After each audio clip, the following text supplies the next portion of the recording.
and welcome to the C3 Method Podcast with your host, Robert Polenic.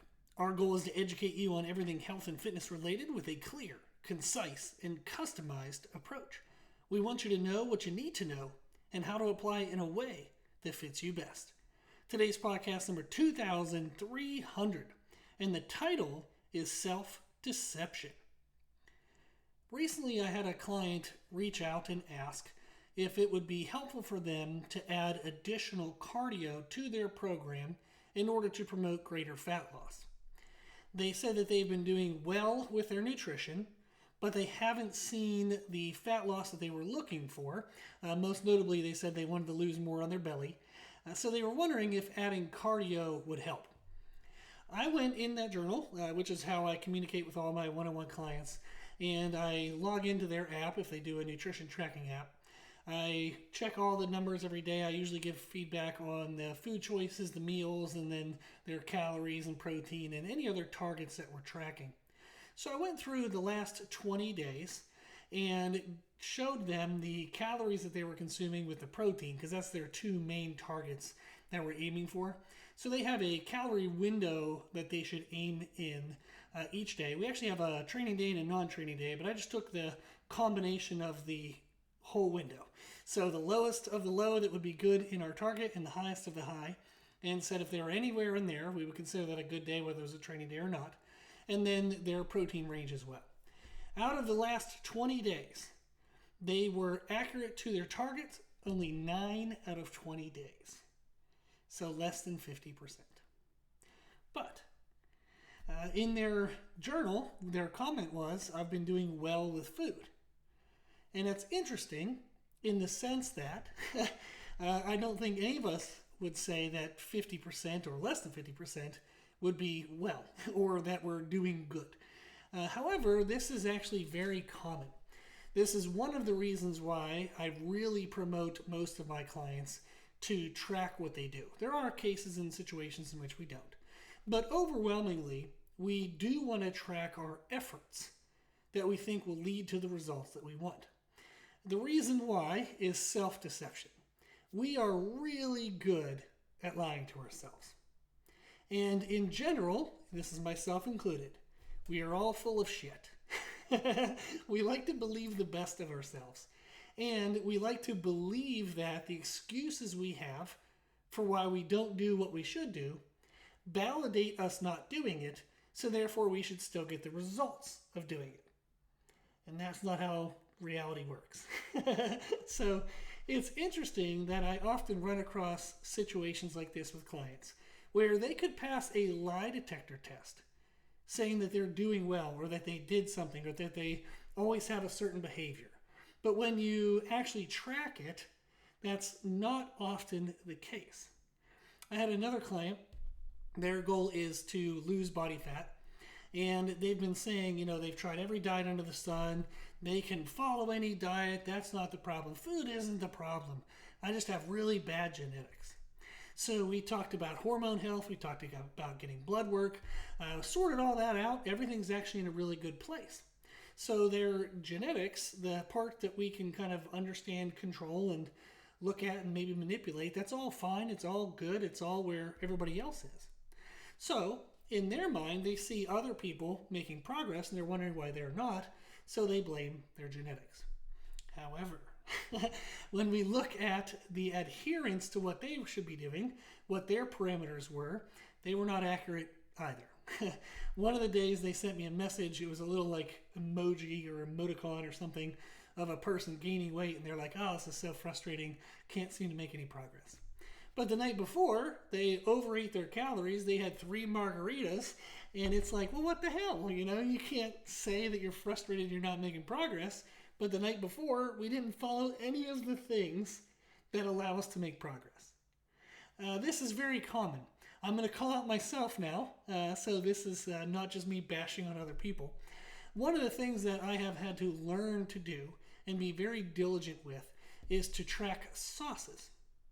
So when I'm tracking my own diet and I'm aiming to lose body fat, I want to track everything I put in my face.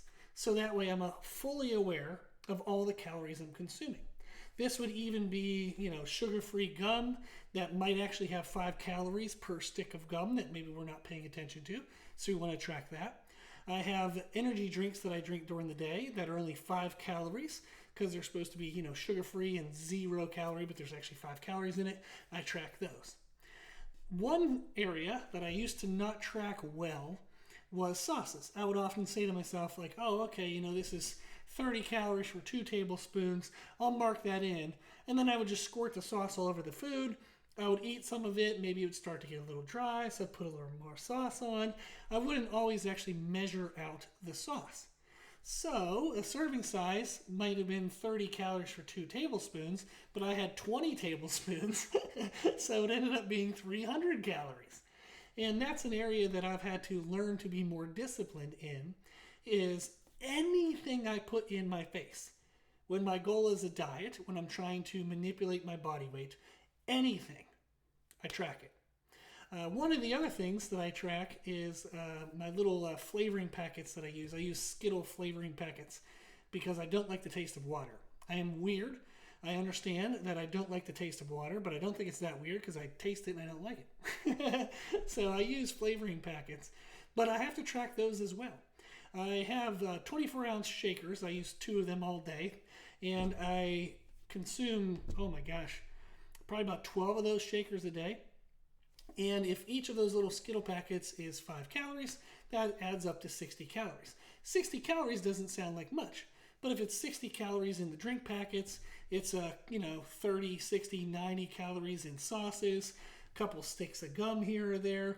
You very quickly could add up to 200, 300, or even more calories out of these small little incidental things that we don't often think of when we think of tracking our calories.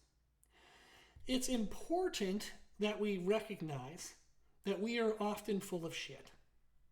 It's important that we recognize that we like to think the best of ourselves. We tend to remember the things we do well. The things we don't do well, we might recognize in the moment, beat ourselves up for it, but then we usually kind of forget it real quick, or we give a reason for why it's okay and I shouldn't have to continue to bash myself. But we tend to kind of hide those from ourselves. And when we look at consistency over time, we tend to forget those little mistakes or those little things. If we're not tracking them, we're not even aware of them, so we didn't even have a chance to forget them because we don't know them. But those kind of get glossed over. And then we wonder why we're not losing fat like we should, or we're not getting stronger like we should, we're not building muscle like we should. We have this idea of what we've been doing, and it doesn't seem to be working. However, if we actually track what we've been doing, we'll find out that we're not often doing what we think we're doing. This is why it's really important to track everything you do. My recommendation to get through and get past and not let self-deception be an issue for you is to just recognize that you're full of shit. And this is what I tell myself, is I am full of shit and I need to double check myself. So I will always, always, always look for ways in which I might be lying to myself. That sounds like a negative process, but it's actually a positive process. I want to praise myself for being open to actually looking for the mistakes that I might be making.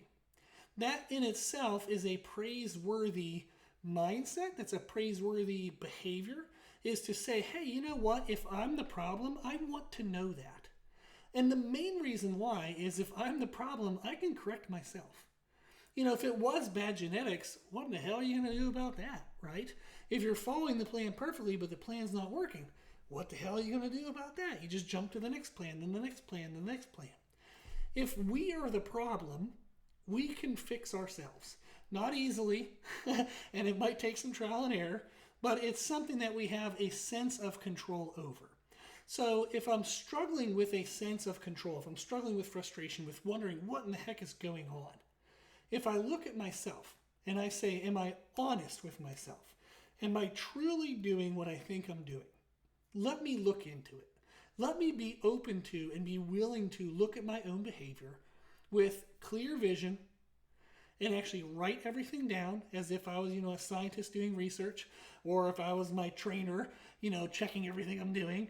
If you have an external perspective that says, no bias, no bullshit, no excuses, what am I actually doing? if I look at those behaviors and I find that there's a gap, I want to be able to address that. That gives me a sense of control. It gives me a sense of hope. It gives me a sense of, hey, there's something I can be proactive against. I can actually make a change. I can influence this moment. I can influence the feelings that I'm feeling and hopefully get this on a better trajectory. So I want to find out if it's me. I want to know that. I want to attack it. I want to address it. I want to look up podcasts, audiobooks, talk to experts. I want to learn everything I possibly can so I can address it as quickly as possible and get myself back on track. And I then want to praise myself for all of the efforts that I'm putting forth to correct that. I'm not going to only praise myself when I get the results. I'm going to praise myself for the efforts. So I want to praise myself for being open to looking for my bullshit. I want to then praise myself for when I try efforts, whether they work or they don't. It's the fact that I'm trying that is praiseworthy. So, if you struggle with self-deception, if this is something you've never really looked into, if you're frustrated with a process that maybe doesn't seem to be working well, I would really look into this. I would start to track everything you do that is related to your goal, but do it with clear vision. If you intended to do something but you didn't, you can't say, I would have done it if it wasn't for this. I'm going to say, yes, I did. No, you didn't. If you didn't do it, you didn't do it, no matter what the reason was.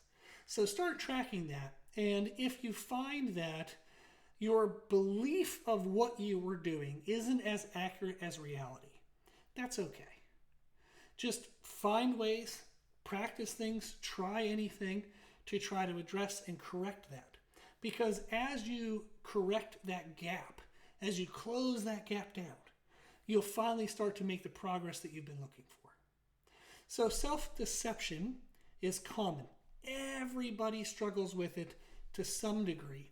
We just want to make that degree that we struggle with as small as possible. So be open to the fact that you're full of shit.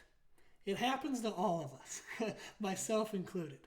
But always attack it. Always look for ways in which your perception might be different than reality and look to close that gap. That'll allow you to have much more control over what's going on, have much more positive outcomes for the efforts that you're putting forth.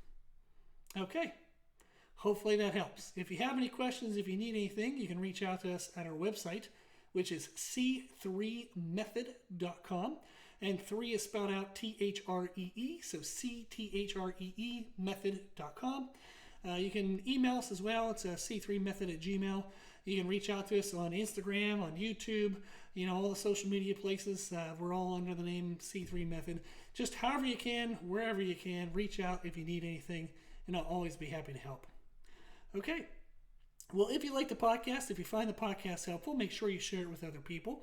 We also share other information other than the podcast on our social media channels. So you can find us and follow us on Instagram and YouTube under the name C3 Method.